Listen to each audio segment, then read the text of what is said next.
news. Our first story deals with the Kavanaugh FBI investigation. A new development in the Brett Kavanaugh case could change his confirmed nomination. Senators Jeff Flake and Chris Coons have stated in an interview that if the FBI investigation proves Kavanaugh guilty of perjury, the nomination will not move forward. Flake and Coons originally voted for Kavanaugh's nomination, but changed and stated he would not vote without an investigation into the allegations against him.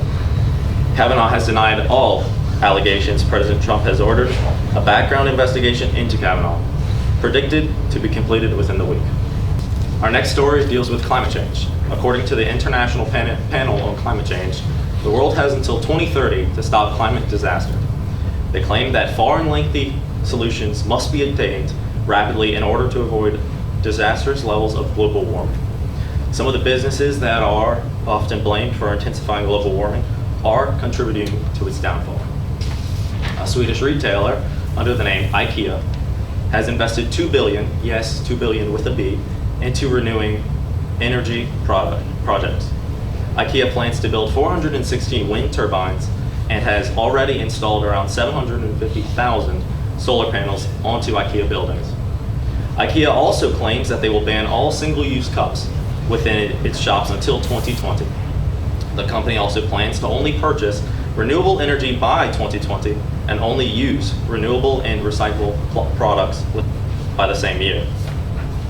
To conclude, they plan to make all home delivery options emission-free by 2025. Additional measures plan to be implemented by Nestle and Tesla to work towards an emission-free environment in a hopefully sooner than later manner. And now to Cole, who has a story about Benilde renovations. Hi, I'm Cole Sinclair, and today we're talking about Benilde Hall renovations.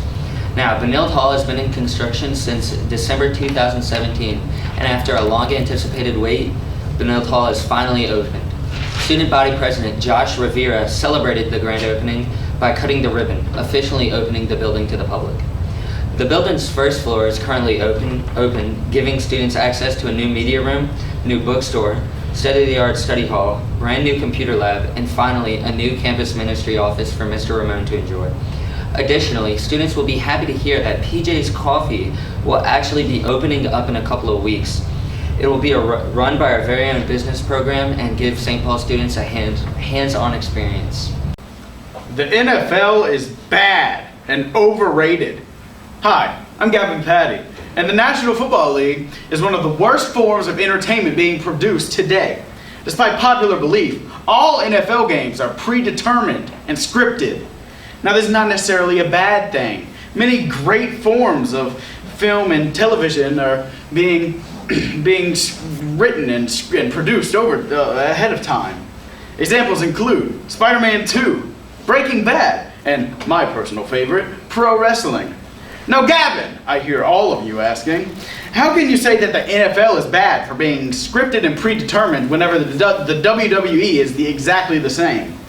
That is because, dear listener, while WWE is predetermined, it is frowned upon by mainstream audiences for pretending to be something it is not, a legitimate contest between two opposing athletes. The NFL has the exact same premise as pro wrestling, larger-than-life athletes with insane amounts of athletic ability competing to see who is the best. I want to enlighten anyone who may be listening. I want to let you know that there are phony athletes pretending to be legitimate, making millions upon millions of dollars every year by lying to the American people and being praised as almighty figures in media and pop culture. When men and women across the world are doing the same thing, but in a much more hard-working and entertaining way, and they are being shunned by both athletic and entertainment audiences all across the nation. It is the job of the American people to bring these false athletes, to bring these menaces to justice, and make them stop lying to us on a weekly basis. Thank you, St. Paul's, and have a wonderful day. Hello everybody, my name is Jared Eckel and I would like to discuss the very serious problem we have on our campus today. A new rule has recently been put in place, kicking students out of their cars immediately after they arrive on campus. Teachers whose names I will not reveal, but whose initials start with LP, patrol the student parking lots up and down every single morning, knocking on windows and kicking students out of their cars. We ask you, please let us stay in our cars in the morning. Having to get out of your car in the morning, especially in the winter when it is very frigid and cold, is very unpleasant. There's nothing worse than having to leave the warmth of your car 20 minutes early for no apparent reason to walk outside and stand in the frigid cold with nothing to do. Have you been made aware of the recent events of how you've had to be kicked out of your car in the morning? Yes, I have. And what's your opinion on that? I don't like it at all. Very interesting indeed. Democratic, and tonight we're at Hunter Stadium at the St. Paul's Punchbowl football game. And the SSA girls come to our games every Friday. But tonight we're going to find out how much they really know about football.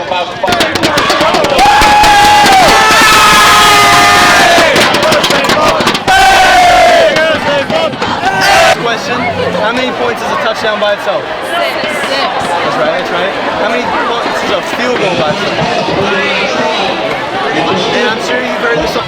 What is it called whenever a player on defense catches a pass? Best water boy in the game of football. This should be a very easy one. Griffin Lauer.